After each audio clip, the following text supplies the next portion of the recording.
Well, we had a storm come through last night, and it had hail, and it did a number on my hosta patch over here. So I thought that I would just go ahead and clean it up today, and I thought I'd show you how I'm going to go about doing that. My name is Sharon. I garden on a large yard in a small town in East Central Saskatchewan, Zone 3. Welcome to my Sask Garden. There were tornadoes in the area. Thankfully, that didn't touch us. We also didn't have any big wind. We did have a lot of rainfall in a short amount of time. It was about an inch, maybe within half an hour. I'm going to say probably more like 20 minutes. And along with that came a bunch of hail.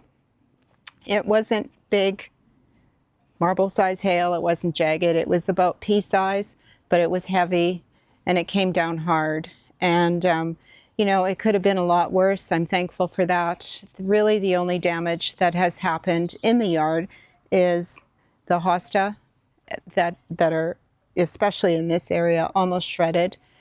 And lettuce took a hit, the onion. I did have most of the vegetable garden covered. I covered it up early when I have been keeping a lot of it covered at night anyway. Any of the melons and the squash and the peppers I have been covering with row cover at night over hoops. And so I did cover those up a little bit earlier. We did a few other things. I brought in potted plants into the greenhouse or into the garage, mostly because I thought it was going to come with big wind, and I didn't want them getting tossed around. And so, you know, the worst of it was these hosta. So you can see here the damage that has occurred. There's lots of rips and tears throughout this whole section. Some of it really got shredded quite well. And this one in particular really got shredded up good. These are bigger, thicker leaf too, so it sort of surprises me that they did fare such damage.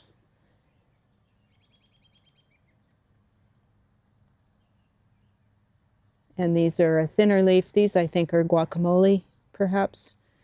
And they were just transplanted there last year. But this one, right at the front here, this one here, this is a very big clump. I think it's probably time just to give it a good divide it up and plant some of those divisions elsewhere. And throughout the rest of the yard, most of the hosta just look like this, with just slight bits of damage that can be just pruned out, just those leaves, without it looking, you know, no worse for wear at the end of it. So after a hailstorm, it's important to still try and keep a lot of the leaves that are attached to the plant so that the plant can continue to photosynthesize. And it's also important to clean up anything that has completely fallen off, and anything that is, you know, far too shredded, I'm going to cut off as well. But for the leaves that are torn, you know, maybe you want to take off a bit of it and leave the rest of that leaf, at least until the plant starts to recover, and then you can continue to clean it off as time goes on through the summer. The hosta leaves will continue to push a few more new leaves, and the ones on top got shredded pretty bad. The ones underneath don't look too bad, but like, I'm just going to take the opportunity, since they do look this way, I'm going to take the opportunity to go ahead and divide them, because, you know, yesterday when I was cutting some of these for a bouquet, I was thinking, well, this is far too big. This one particular hosta plant should be divided, but it was just so nice looking that I didn't want to mess with it. So, you know, I'm not thinking that way today. It's no longer so pretty, and it's probably just a good opportunity to go ahead and divide it up right now. So I am going to cut off some of these leaves, the worst of them, just to see what I am dealing with here, what's left. I think that when I'm done trimming off the broken leaves, it's not going to look too bad. I can see lots of new growth coming at the bottom. But, you know, when I divide it, it's probably better for the plant to have a little less foliage to continue to rehydrate while it's getting reestablished, the divisions wherever I plant them. Normally I would wait a few days for this. I'd wait for the soil to dry up because we did have that inch of rain. Although it's not too bad here. It came down so fast that it sort of flooded areas more than actually soaked in. But we're set to get another inch or two of rain over the weekend, along with cold and rain, or cold and wind. And then after that, I'm not going to be able to do it for a few days. So if I didn't do it today, it would be later on into next week before I could get it done, probably a week from now. And I just don't want to let it go that long before cleaning it up. Plus I have some plants that I can put in here that, I may as well get them in the ground and they can benefit from the rain that's supposed to happen over the next couple of days. And the wind that comes along with it is supposed to be a northeast wind, which will come from that direction. So it's going to be somewhat protected here anyway from the wind. So yeah, it's disappointing, but prairie people, we know what this is like. You kind of wonder about every black cloud that comes up, and you wait for that chill in the air, which tells you that hail has fallen or is about to fall or something. When the temperature changes just so drastically, hail is somewhere in there. This storm, surprisingly, we had tornado warnings, alerts, so they were definitely in the area, and there was lots of lightning and some thunder, and that heavy rain. But if it weren't for the hail, it really would not have been really that much of a storm at all. All right, so that's looking a whole lot better already.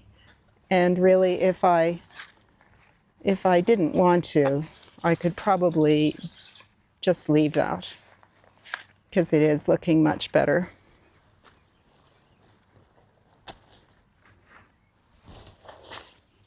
That one was just broken right off.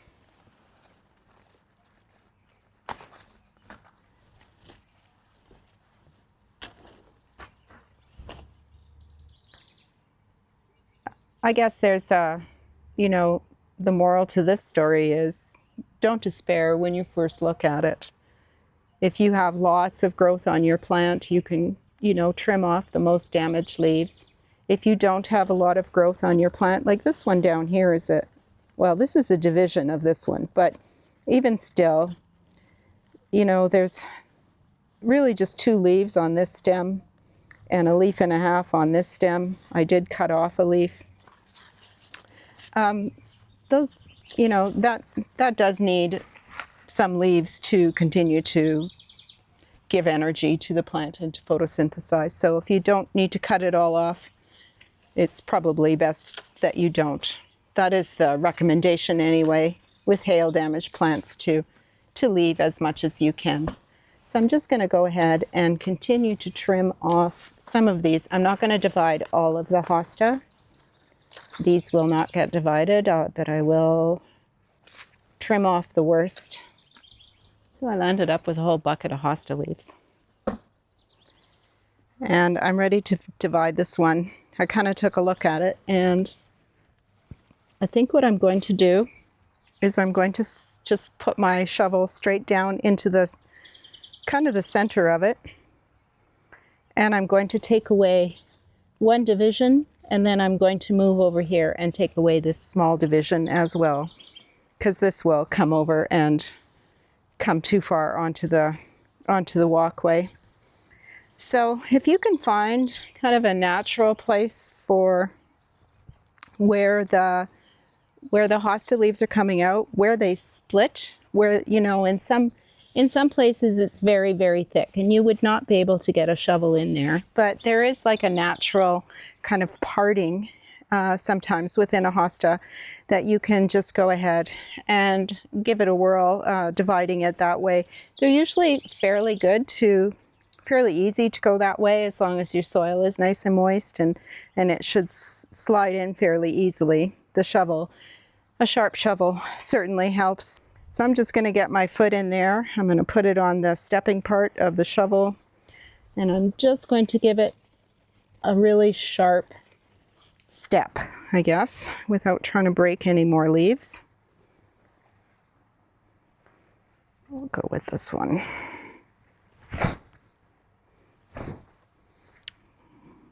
So my shovel has gone in as far as it will go. And of course it has cut some of the roots, but it was going to do that anyway. You were going to do that, or that would happen anyway in a division. So I'm just going to wiggle a bit, get my foot in on the other side, and get down there. Wiggle a little bit more. Now I'm going to go from this side and loosen it up. And here I'll go just a little bit further out from the root ball. And that should almost be popping it out.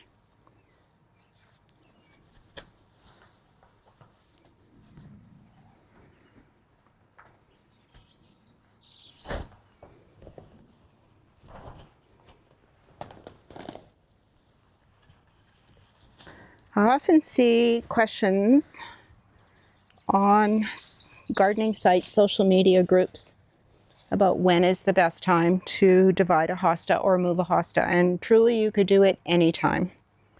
You could do it as soon as the growth breaks in spring, all the way through to late summer. I have never gone too far into the fall. You want to make sure they're rooted before you know, freezing weather starts coming our way. And so that's it. I'm going to just put it in here for now.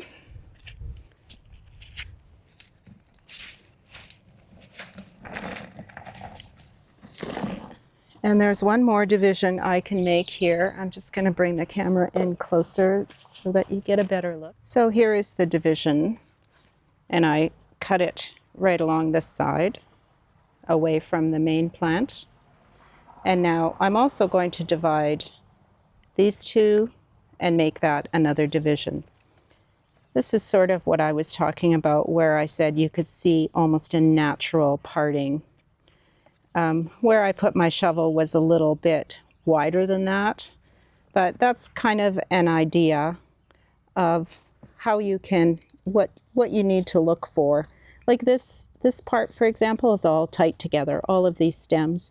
And so you wouldn't want to attempt dividing it there. But certainly in this area right here, that could be a division. You could put your shovel through that. And get, you know, this section as another division, and this one, and then as well, of course, here. And here's another spot.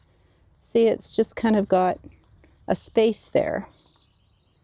And so, you know, it could go there, and you could have, your shovel could go there, and you could have another division. Hosta are fairly easy to divide. And so I'm just going to go ahead and do that and get just, I think, one more division. I'm just going to take this section off, and I'll leave this all intact. And here's what it looks like where I just cut that piece out, or got my shovel in there and got it out. So you can see there's still quite a bit in here in this clump. you know, it could be divided again. Maybe I will. Maybe I'll put my shovel maybe here anyway. There's no leaves left on this, but I can it's probably a good time to divide it. And see if it'll, you know, if this section will just reroot. So while I'm at it, while I'm here with a shovel and I'm looking in this section here, I see there's lots. There's, you know, a good division. I'm going to take this little one out right here, and then this section right here, I'm going to get my shovel in there and take out a division here. And that's just to keep it a little bit further back, not encroaching so much this way. Okay, just going to get a couple more then. I'm going to get a Martagon lily coming out with this one too, which is a seedling. It has never been planted there. Well, the seed landed up there and it grew up. It's just a young one. It hasn't bloomed yet.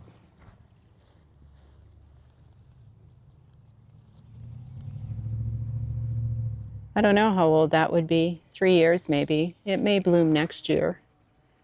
I'll just, I'll move that one somewhere else.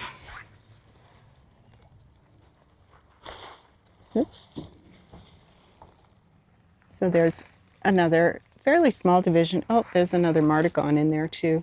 If you were doing this and you had some weeds in with your hosta or grass, now would be the time to pick them all out, even if you landed up having to clear all of the soil off the roots to be able to get, especially like quack grass or twitch grass or something like that. Now would definitely be the time to go ahead and do that. So this one's broken completely.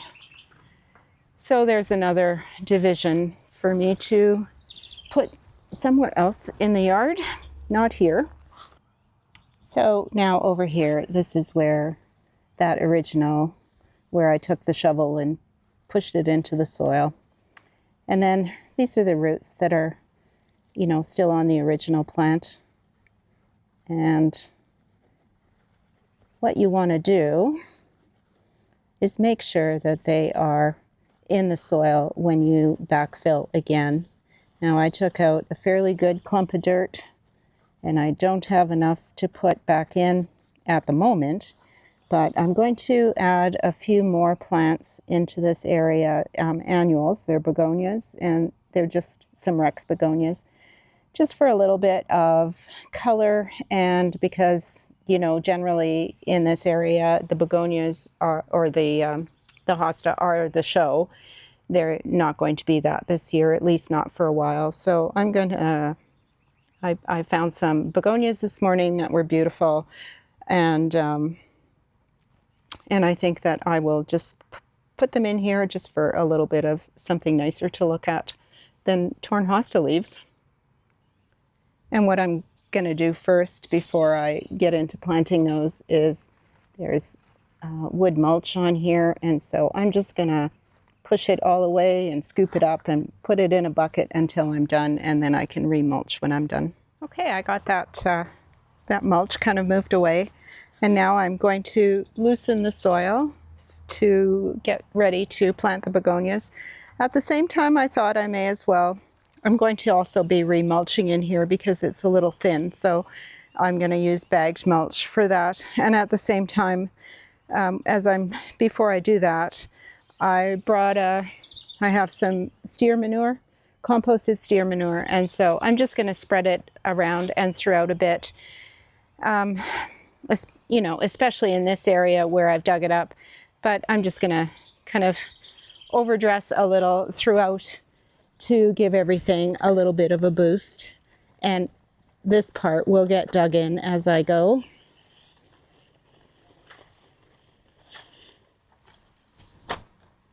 So now that I've dug this up and loosened it, I can cover up that hosta root ball a little bit better. I picked up 6. 3 of this kind. It's nice and silvery leaves. I actually grew these as a houseplant for a while. One of them lasted, I think it was this one, lasted a good long while, maybe 3 years. And so I also picked up 3 of these. These have kind of a burgundy glow, and the underside of the leaf is quite a burgundy color as well. I think that'll look good mixed in there a little, just for something a little different. And while the hosta are recuperating, my initial thought was to put in a bunch of impatiens. I thought maybe this size of the leaf would go a little bit better with the big hosta leaves, because otherwise, I don't know, maybe the impatiens would just get lost, you know? So I'm going to get these planted up.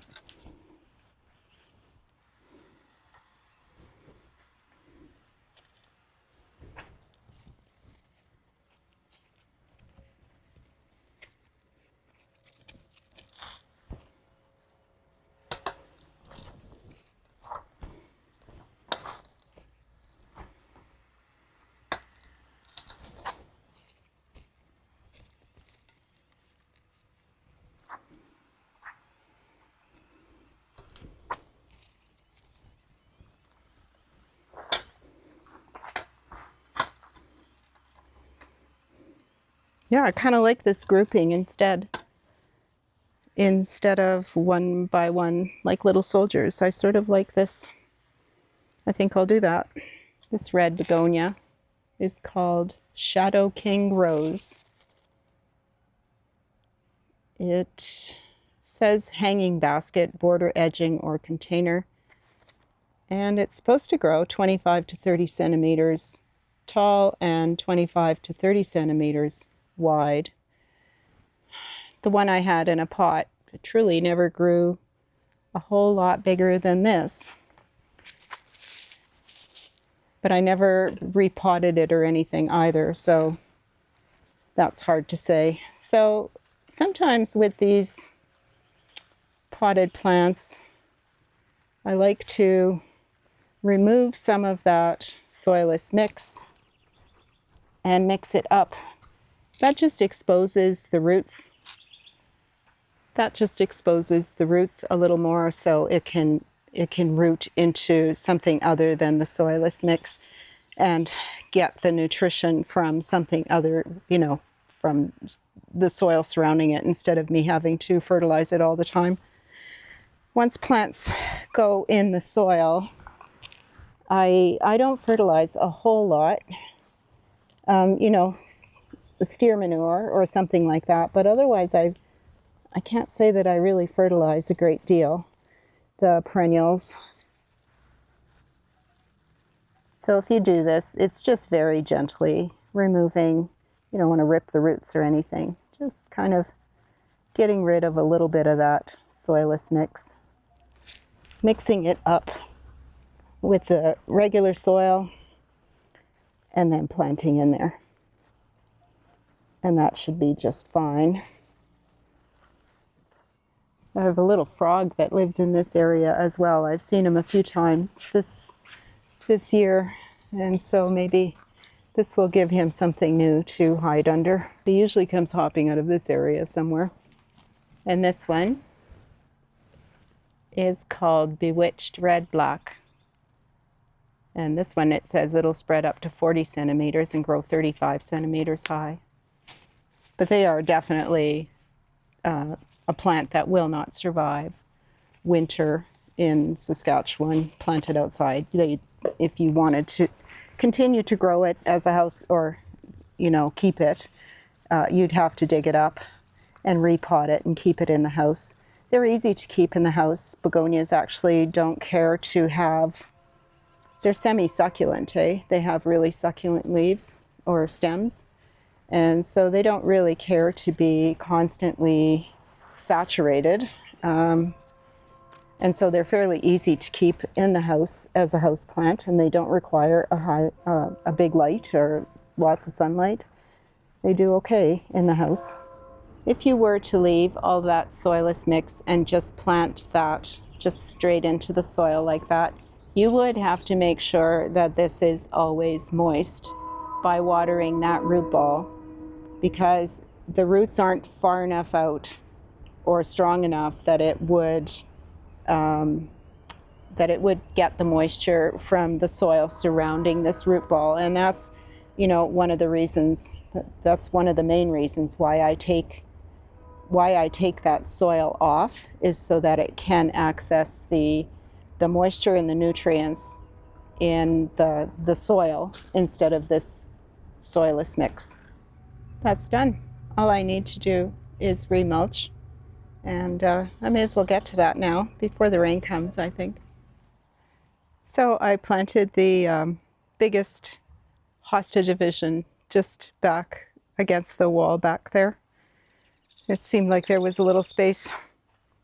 What I have here, just where the shovel is a big dogwood, but this year I cut it right back to the ground. There is new growth coming. I like to cut it back every few years. I like to try and keep it as small as it can. That gets a lot more difficult with a dogwood. In hindsight, I probably shouldn't have planted it there, but it does look very nice, and it really fills in that area nicely, even early in the season. Plus the stems of the dogwood are decorative. So anyways, I put a hosta in there, one of the divisions. I still have a couple of the others that I don't know if I'll get them planted anytime too soon.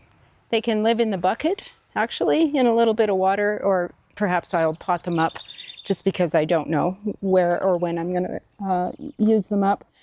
While I was planting the hosta, I had a few of these came up, and these are primrose, or Primula denticulata, I believe is what they are. Early spring bloomers, and then they kind of get covered up by hosta and all the other things that grow in here. And so I did land up with a couple of divisions, or 3, of this plant, which I think I'll just put in over on the other side, because there is none over here. So I think that would look nice in the spring to have them on both sides of the walk. And the other thing I didn't mention, of course, even though we are expecting rain, and quite a bit of it, you're never really certain. I mean, I don't know how many times there's been forecasts of rain and none comes. So just to kind of, be on the safe side, I'm going to give all of these a watering. The soil was neither wet nor dry. I think it was, nicely moist. And so it's not like it's terribly dry for them. But before I put the mulch on, I'm going to give them a nice watering. And I'll do the fern at the same time, just because it was just recently planted. Boy, these red ones just glow when you get water on them. I like those red ones. In retrospect, 6 of those probably would have been, 6 or 7 would have been nicer than 3 of each. Yeah, I think it would have been. Oh well. Here we are, all done. This area at least has been remulched. The little begonias are sticking out for little bits of color. And I think, they're still tattered leaves, but I will keep picking them off as new growth appears. There is lots of young growth still underneath that I saw, so I can continue to pick off the tattered leaves as that happens. But overall, I'm pretty happy with that. It looks a lot neater than it did this morning. And yeah, I got the other little things planted. These little primrose right there got planted, as well as the hosta over on that side. There's still some more mulching that needs to happen back here, but I wasn't going to open another bag just for that little bit today. It'll happen another time. There's another hosta in here that is quite tattered, but again, I will just wait for the new growth to to happen for the small leaves underneath to get bigger, and then I will fix things up after that. But I won't, I don't think I'll dig that up and divide it at all. And so yeah, I'm pretty happy with that overall. So that's all for me for today. I'm glad to have gotten it cleaned up. I walk through here a lot, and you know, walking through that and looking at those damaged leaves would have begun to bother me after a few days for sure. So I'm glad to have gotten that done. Hopefully no more hail is in our future. Anyways, thanks a whole lot for hanging out and with me today and for watching the video. I hope you enjoyed it, found it interesting or enjoyable in some way. If you did, as always, give me a thumbs up, tell your friends, and if you haven't yet, hit that subscribe button. Thanks again. See you.